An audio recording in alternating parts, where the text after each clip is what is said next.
Have you ever noticed how we prioritize work over our health? We've been trained to work through sickness, depression, and even grieving.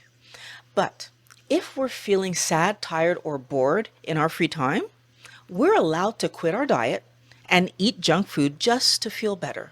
On company time, we are scowled at if we go to the bathroom too many times or take our mandated 15-minute break. But the second we become the customer, these multi-billion-dollar companies don't believe that we should have a moment of discomfort. Now, if we look closer, we realize that this is two sides of the same coin. On their time, our discomfort is unacceptable, right? We have to produce because otherwise we're wasting their money.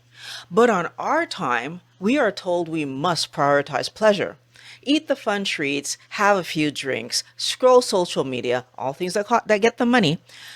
But here's the thing that doesn't make sense. When we are being overworked, our mental health and physical body being ignored, our body is pumping out cortisol. That's the survival hormone. It's doing that to deal with the stress. Our body is on high alert. Our liver is making sugar so that we can have the energy for the upcoming battle that never comes. With all the tension in our bodies, we leave work vulnerable, agitated, and needing relief. And there they are, our friends, fast food, corner store, and the bar, waiting with open arms to give us a quick dopamine hit to relieve our stress that we so deserve, right? We so deserve this because of the horrible day that we just lived. And when we eat comfort food while our cortisol is high, we create metabolic explosions in our body. We already had the max sugar in our system because, again, the alarm from cortisol was going. And now our pancreas is forced to spike insulin to deal with the massive load of carbohydrates from the food or the drink that we're having. And the sneaky bastards have got us. High cortisol and high insulin is the recipe for storing visceral fat, the dangerous fat that causes metabolic health problems. That is what we are creating, Wellness Warrior. And the huge question is, why would they want us high on dopamine and creating visceral fat? Companies would clearly call this meeting the consumer demand, which is, the business equivalent of blaming the victim. We eat the junk, so we must want the junk, and basically it's our fault for eating it. If you're new here, I'm Violet, and I like to talk about the mindset needed to eat real food to get your healthy body back. I'm not a doctor, but I'm sharing what I learned that helped me so that you can become a partner in your own health journey. Please subscribe. So, after work, we're off to the grocery store to get supplies for supper, like a lot of us do. Our cortisol is raging, and we're emotionally exhausted. Obviously, when I had 80 pounds to lose, I went there trying to buy the healthy stuff. So I bought the smart snacks, right? Baked chips, Oreo thins, and yogurt pretzels. I did that honestly believing that I could have a treat without ruining my diet because the box said it was made with whole grains, was low in fat, and low in calories. And that's how they draw us in. We hear the buzzwords, we've heard them our entire lives, and we believe that they mean something. But these whole grains, low fat, low calorie claims don't do anything positive for human health. Human bodies don't work on calories. They react to protein, fat, and carbohydrates. Human bodies don't want low fat. They want and need animal fat. Human bodies don't care how much whole grain is in a product because it's looking for animal protein. Although the claims on the package are true, they are irrelevant to our health. And that's the magic, right? While they're distracting us with all the diet lies and the marketing on the packaging, we don't realize that what we are putting in our mouths is actually ultra processed, high carbohydrate, sugary foolishness that's harming our health. They use the health buzzwords to make us feel safe. We eat So I ate the pretzels because I really thought that they were better for me. It relieved my hunger and it added a bit of fun, right? Into what was a horrible day a few minutes ago. We end up feeling great about our choices, but our body is being assaulted by the massive overload of carbs. And poof, just like magic, we've created metabolic distress out of thin air. And by the way, it didn't solve my hunger. And I can't even say it was out of thin air because what we did was add an insulin spike to our high cortisol and set in motion our body creating visceral fat. And that's the poof that creates metabolic distress out of our constant stress and comfort eating. We aren't making smart choices by following common diet guidelines. We're walking into a metabolic trap that sets us up for the second trick that they use to keep us hooked. And we have to go back in time for this one, Wellness Warrior. We used to love fatty meat. It was what the rich people ate, and the poor dreamt about eating. But about 55 years ago, the powers that be began to claim that animal fat will make us fat and give us heart disease. We were cautioned away from our beautiful steaks and egg yolks because they were all of a sudden too dangerous for human consumption. And to be fair, look around. We are fatter and less healthy than we've been in years. The problem is that this is after 55 years of everyone following this ridiculous diet advice. The goal was to lower cholesterol and save our hearts, but the outcome has been the continued rise of heart disease and weight issues. While our cholesterol numbers did decrease, there was another impact of the low-fat diet on our bodies, specifically our brain. You see, our brains are made up of mostly fat. About 60% is fat.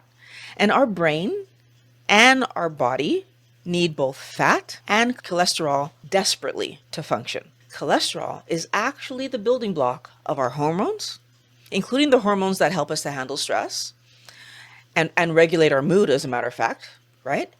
And when I was eating those healthy, low-fat snacks to be good, it wasn't good at all. I was depriving my body and my brain of the animal fat it needed to build itself, to repair itself.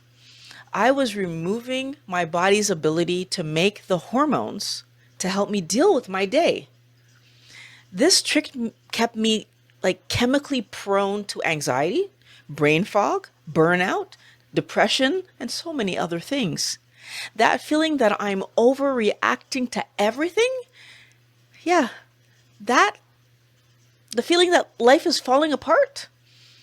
And we assume it's because our job is hard, right? I have such a difficult work environment or because life is stressful. But actually, our brains are running low on fat and our anxiety is skyrocketing. And what we need is relief. And then we end up getting it several times a day from what? The ultra-processed garbage that they've tricked us into believing is a healthy diet option. Those low-calorie snacks contain sugar that give us a quick dopamine hit, which actually does make us feel better for a few minutes, right? It doesn't stay with us. It doesn't last. And now we're on the treadmill, right? Dopamine hit triggers the pleasure center of our brain, and then it lasts for a few minutes, and then it goes away, and we need another hit, so we eat something else, and then it lasts for a few minutes, and we need another hit, and we're on this treadmill, and we're running, and we're running. This isn't just making us feel better. With continued consumption of ultra-processed stupidity, we feel compelled to eat garbage to get another dose of that dopamine just to feel normal. These aren't just low-fat snacks. By avoiding animal fat, they've actually manufactured the exact emotional distress that we are trying to fix with their stupid junk food. right? They created the problem and then they sold us the comforting cure that actually makes the problem worse. We chase those dopamine hits because we hate feeling anxious or depressed or bored. But it doesn't stop there, Wellness Warrior. They have one more trick up their sleeve to ensure that we eat their products no matter how desperately we want to lose weight and get healthy. And before I'm going to give you that final trick, I want to quickly thank my patrons and YouTube channel members. Your support allows me to keep fighting this misinformation. So if you want to become one of these lovely wellness warriors, the link is in the description. We all know that processed food is not healthy. We know that. We buy it and eat it anyway. That's their big excuse, right? We must want it because we keep buying it. But the low-fat diet craze had another big secret weapon to ensure that we overeat their processed nonsense no matter how much we want to lose weight. So no matter how much we try to stay away from their junk. The other thing that they did, right? Those low calorie, low fat, smart alternatives that we buy, those snacks that we choose, have a sneaky way of getting us to eat 2 to 3 servings despite our best intention to eat just 1. And I'm not talking about simply, the fact that a typical bag of chips at the corner store, for example, is like, 2 servings. So you buy that little bag that looks like it's 1 serving, but really it's 2, sometimes as much as 4 servings, depending on what kind of snack you're buying. I mean at home, that box of crackers where we're fully aware that the serving size is 5, and we can have that, maybe with having our crackers with our soup, and we end up eating the whole sleeve. And actually, let me take a look here for a second. I want to check something out. So I just checked here to see how many crackers you can have when you have Ritz crackers. A normal box of originals says that you can have 6. But if you get the whole wheat versions, you can have 7. But here's the joke, Wellness Warrior. If you buy the Ritz to go package, so they're prepackaged Ritz to go crackers, the whole wheat ones, so the healthier ones, your serving is still 7, but the to-go package contains how many crackers? 13. I mean, is there a meaning to the fact that it's 13 rather than 14? Is that like this 13 make your world go crazy thing going on? Okay, but seriously, most people will assume that that package is the serving size and not even check the label to see how many crackers is in a serving. So in the case of the to-go packages, that's trickery. Has nothing to do with my willpower. They are just messing with us. They are just pushing us to overeat purposefully by prepackaging something in a way that looks like this is the serving when they know full well it's not the serving. And I'm sorry, but this really upsets me. On top of the fact that they misled us about what a serving is, the low-fat content of diet snacks actually messes with our ghrelin and leptin. You see, when we eat animal protein and fat, our ghrelin lowers and our leptin rises, which signals to our brain that we are satiated. But there is actually another hormone that controls our eating. I'm going to try to say it. Cholecystokinin, or CCK. Cholecystokinin, it plays a pretty big role in regards to your obesity. And the reason it does that is it actually, cholecystokinin is released when the body has an increase in ketones or an increase in free fatty acid. Well, it's increased and it suppresses a hormone called ghrelin. Cholecystokinin actually enhances the effect of leptin at the brain. It actually increases leptin signaling to a hormone called neuropeptide Y. Neuropeptide Y increases your hunger, and leptin suppresses that. And so as the free fatty acids and ketones go up, you see a suppression of that hormone, neuropeptide Y, and you're actually less hungry that way too. So 2 different hormones affecting hunger just by increasing fat and lowering your carbohydrate. The third thing, which is actually really cool, an increased presence of ketone And a lowering of the glucose actually improves your body's ability to make growth hormone. And they actually see improved muscle mass, improved bone density, improved function that way, because that growth hormone goes up, stabilizes your ability to grow and strengthen yourself. And so those are the three important causes that ketones and free fatty acids have an effect on around and with a ketogenic diet. The best way to think about this is that ghrelin is the gas pedal. So when we get hungry, we jump in the car and we start driving around looking for food. And we don't stop until we find some food. CCK is the brake pedal that stops the car when we find food. When we find animal protein and fat, of course, the brakes are hit, the car stops, and we eat enough of it. Leptin, the handbrake, comes in and that's pulled. And now there's no way this car is moving. We can't roll down a hill. We can't drive away. The car is stopped because we found real food. No reason to move any further. All of these things work together to make sure that we eat the right amount and our body gets what it needs to accomplish the task it's trying to accomplish at the time, whether it's building us, repairing us, or energizing us. Our body can do what it needs to do. The problem is that low-fat, high-carb foods do not trigger CK. So we find fruits, vegetables, nuts, seed, legumes, and ultra-processed foods, eat them, but the brakes aren't pressed. The gas pedal is still pushed to the floor, and we keep looking for food because we're still hungry, and our insulin spikes, storing fat to save us from all this incoming sugar that we're eating, and the leptin signal to the brain is completely blocked. Honestly, I think Big Food is the real pioneer of the bait and switch. We pay premium prices for diet foods that are basically worse tasting candy. This isn't accidental. This creates the perfect customer. We are constantly looking for the lowest calorie snacks, which happen to be the processed ones because they are low in fat. Even though our body doesn't understand calories, it doesn't care about calories. We looking for that because we know we're going to eat a lot of stuff because we always feel hungry. Not realizing we always feel hungry because of the processed stupidity that we're eating. And then those healthy options have misleading portion control packaging to make sure that we mess it up and overeat, even if we are trying to do our best, all because they want to make more money.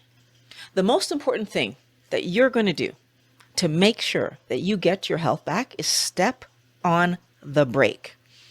Every single day, every single meal, you need to lead with animal protein. Not lean animal protein. You want the fat on whatever meat you choose. You want the whole egg. By eating meat to vegetation, right? So you're starting with the meat. You're getting in some of that before you ever touch that vegetation. You increase your body's ability to get to that satiation signal to the brain and make sure that you stop eating when you're supposed to. I'm encouraging you to choose your vegetables carefully, Wellness Warrior. The low glycemic vegetables will be your best friend in these situations. They'll help you to feel like you had a real meal because, we're used to eating rice and potatoes and pasta and all kinds of large amounts of carbohydrate. By eating low glycemic vegetables, you still feel like you had a little something.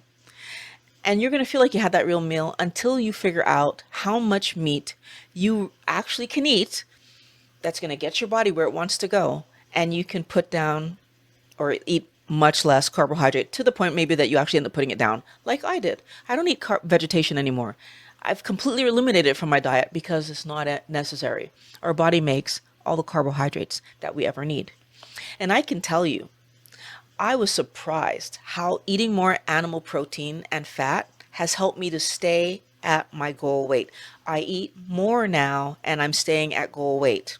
I was always so afraid to eat more because I would regain what I had lost. So I was in that yo-yo dieting story, right? Where I would do a normal calorie restriction diet. I would lose 20, 30, sometimes even as much as 60 pounds. And then I would put back on 25 35 or 65 pounds. And I did this up and down until I was 80 pounds overweight. That was the last amount that I lost more recently. When you feed your body the food it was asking for, you are giving your brain the fat it needs to calm the anxiety, regulate your stress hormones, and more importantly, you are triggering that CCK brake pedal, that hormone that's going to help your ghrelin to lower, your leptin to rise, the signal to reach your brain, and everything to just feel perfect. As soon as your brain gets that signal that we've had enough to eat, I dare you to take another bite, Wellness Warrior, because I can tell you I've lived it. When you get that signal that your body has had enough, like that real signal that happens when your brain says stop eating, you're not eating another bite. It's almost impossible to do. The natural internal signal to stop eating is so strong, you might think you don't like steak anymore. and and then tomorrow comes around and it tastes fantastic again. When we do this right, Wellness Warrior, the want for dessert just is not there. It's gone. When I went carnivore, this was particularly striking to me. How the end of my meal feels like food is the least important thing on the planet. And then the next day, I can be extremely excited to have the exact same meal again. Real food always hits the spot. And that's when you see the lie. Something as simple as eating real food completely corrects my craving, my chasing, the feeling out of control around garbage. Everything got corrected, and I didn't need a food list. I didn't need special instructions on how to eat. I didn't need more willpower. I needed to stop eating chocolate, rice, and bread, fruits and vegetables. I needed to eat real food, meat, fish, poultry, eggs, and salt, so that my body could heal, because a healthy body regulates its weight. But for this to work, we need to break a lifelong habit of eating comfort foods. This isn't just about seeing their trick. We need to quiet the mental chatter they've programmed into us that causes us to have junk food when we're bored or stressed. That's why you want to watch this video here to learn how to silence the food noise. So click on the link and I'll meet you on the road to health. Let's go.